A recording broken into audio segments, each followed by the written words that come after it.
MPSC exam प्रश्न. बंगालची फाळणी Lord कर्झनने केली होती.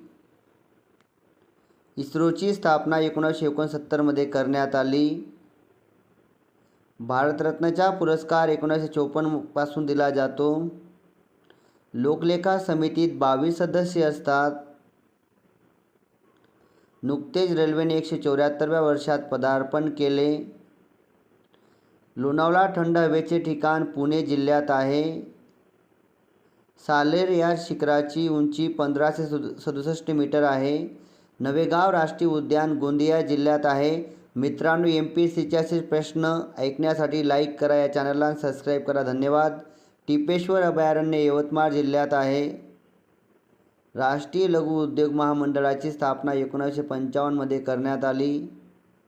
रिझर्व्ह बँकेचे मुख्यालय मुंबई येथे आहे. उपराष्ट्रपती आपला राजीनामा राष्ट्रपतीकडे सुपूर्द करतात. महाधिवक्त्याची नियुक्ती संविधानाच्या अनुच्छेद 165 नुसार होते. हा प्रश्न 2025 मध्ये विचारण्यात आला आहे. 5 एप्रिलला जागतिक सागरी दिवस म्हणून साजरा केला जातो. 26 नोव्हेंबर हा जागतिक दुग्ध दिवस म्हणून साजरा केला जातो. मित्रांनो, MPSCचे असेच प्रश्न ऐकण्यासाठी या चॅनलला लाईक आणि सबस्क्राईब करा. धन्यवाद.